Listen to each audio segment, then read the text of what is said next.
Hi everyone, welcome to my channel. Today this is an unboxing video. Maybe you can guess with the box that this is a Guerlain unboxing. It's been a while because the last one I believe was 3 months ago, and it was for their last Shalimar version, the Millésime Planifolia, which was a really love for me. So today we're going to talk about the brand new release of 2022 by Guerlain, and it is Musc Outreblanc. So this one is from l'Art et la Matière collection. So apparently it was the nose behind is Delphine Jelk. I believe Thierry Vasseur didn't collaborate or worked on this one. I'm really nervous about this unboxing because this is the first time I ever blind buy a fragrance from this collection. It is quite expensive. Unfortunately, I got it from someone who got it for free before the release. So yes, I get it for a good price. So hopefully it will be a successful blind buy. But yes, I'm really nervous about it. Because I have to say, this is a little disclaimer, just in case I don't like the fragrance. I hope not, but musk is really a note that is tricky for me, in the sense that I'm really picky about the musk. White musk especially, this is something that works for me sometimes, and sometimes it just doesn't work on me. On my skin it can turn sour or overpowering or really strong, and yeah, sometimes I don't like musk. So okay, we'll see. The little story behind this fragrance, so what I heard about it, is that it's supposed to be the opposite of Neroli Outre Noir that I have and that I really enjoy. So I'm curious to see how they treated, let's say, this fragrance, because Neroli Outre Noir has something like not layers of darkness, but it has some shadows, let's say, because Neroli usually is a note that is really bright and clean and brings some freshness or greenness to a fragrance. But in the case of Neroli Outre Noir, it brings also some darkness combined with the tea, and it's a little bit smoky and scentsy, but it's fruity also at the same time, and it's really pretty. I really enjoy this fragrance. And this one is supposed to be the opposite, so I hope that it will be also a great love. I hope also that they will take, let's say, I would say the contre-pied. Yeah, take also the opposite of the overly white or musk in this fragrance. So I don't know how they treated it, and I'm quite interested about it. So I just checked the notes before that to be sure that it could be a like or love for me. It's supposed to have iris. I believe it has musk ambrette, so I'm quite pleased to see that, because ambrette is a note that I can enjoy, because I like this vegetal musk more than the synthetic white musk usually. And iris and ambrette usually works really well. So we'll see. You can hear that I'm quite nervous about it. I hope it will be a love. Okay, so I'm gonna open the box and I'm gonna spray the fragrance and give you my first impression. Okay, so here is the box, not sealed. Okay, this is the, I don't know, characteristic that you have behind. I don't think that you have much more information, but yeah, just in case you want to see it.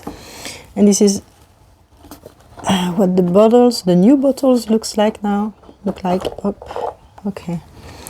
So indeed, the juice is really white. I didn't know what to expect, honestly, but yes. This makes sense. And yes, this is what you have when you don't personalize the bottle. Per default, they look like this. You have this golden cap and the black lace with the black seal. See? Okay, still nervous. I'm gonna spray it and we'll see.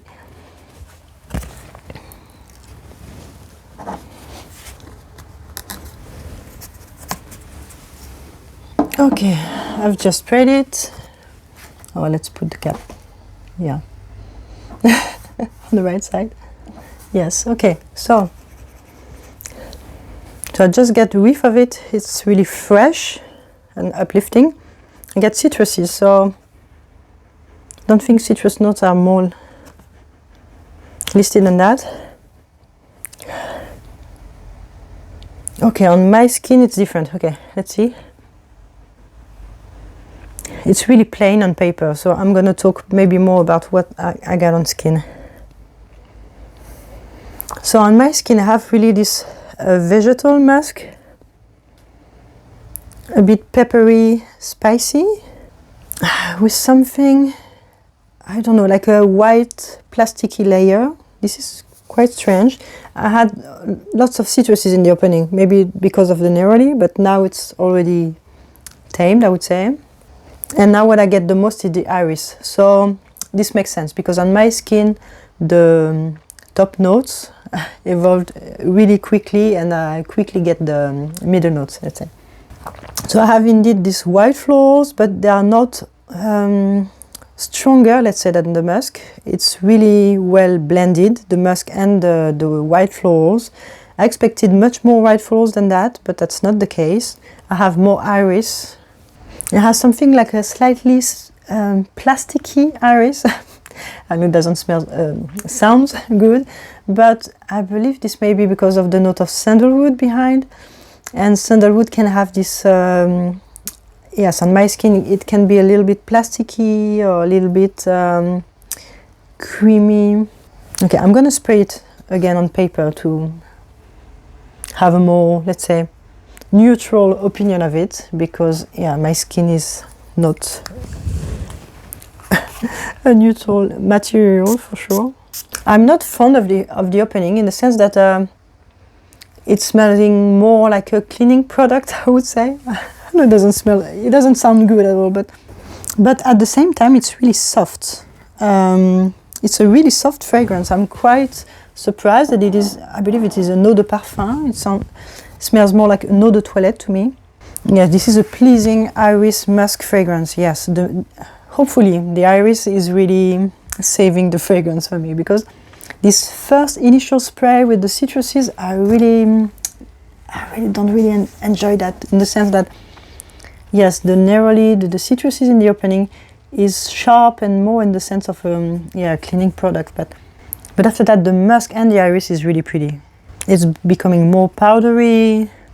It's well blended with the white florals, which are behind for me in the fragrance. The white florals is not really what I get the most. After this powderiness, it's becoming more creamy, I would say. I think this is because of the sandalwood.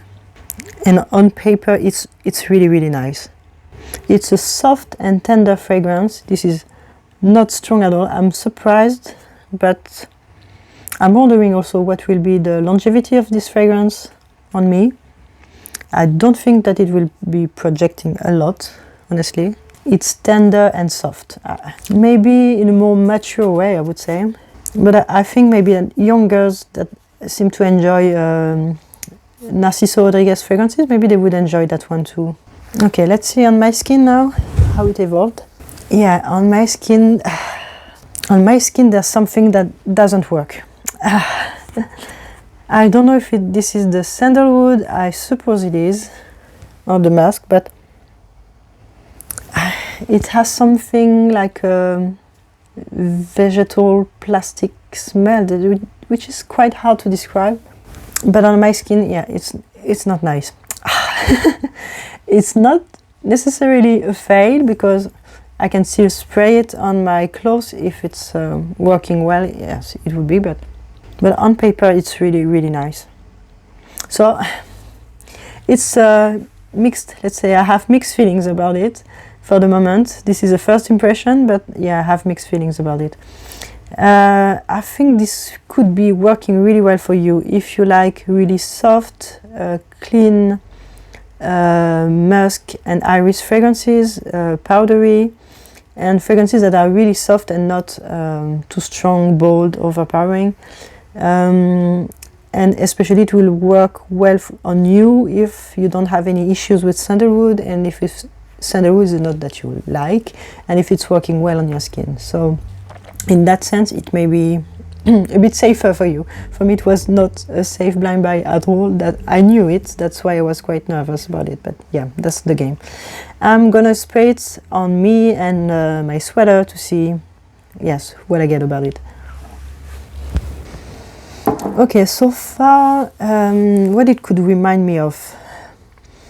So far it can remind me a little bit of Sylvaine Delacourte fragrances. I remember she had some fragrances about musk. It's a little bit close in that sense. not too close of Florentina, which smells more, I would say Guerlain to me, but yes, there is a great Guerlain DNA in her fragrances. This one is more, yeah, soft in the sense of it's really faint. I get this impression also with La Peau Nue by Celine. So I would put this fragrance in this kind of range, let's say. Like it's more like a skin scent. It smells like a fresh, clean skin. So this is more what I get with this one, like La Peau Nue by Celine. Even if La Peau Nue is giving me more cosmetics vibe, this one I don't have any. So yeah, but this is, yeah, you want to smell fresh and clean. It works really well on my sweater, but it reminds me more, I would say, of what was this range, Eau de Lis, Eau de Cashmere, you know, this range that they get for the house to spray on your pillow, on your sheets, on your bed. I don't know, but this is soft like that. This is more the kind of fragrance that I would have expected to be in this range, with the price tag of this range, than in this L'Art et la Matière collection. I believe this one is maybe a bit overpriced for what it is. Be careful, see, this is my first impression, but I believe this may be a bit overpriced for what it is. This is lovely, this is nice, but yeah, I'm expecting a bit more about this collection. So for me, this is a like for the moment. This is not a Dove, but we'll see. Maybe you will see it popping in my favorite fragrances for spring. I don't know, but so far this is not a Love, just a like. I hope to be wearing it more for spring. I believe this would be the perfect season to wear it. And yes, we'll see. Okay, just a quick update. I believe I'm at the last step now of the evolution of the fragrance, and now it's becoming more soapy clean musk with this iris and sandalwood combo behind. The white floors are not there anymore on me, and this is what I get in the end. So if this sounds nice for you, maybe you should try it, but voila, this is what I get from this fragrance. Okay, so this was my first impression of this fragrance. Tell me if you've been able to try it, if you want to try it, or if you want to buy it. And I hope to see you soon in my next video. Bye!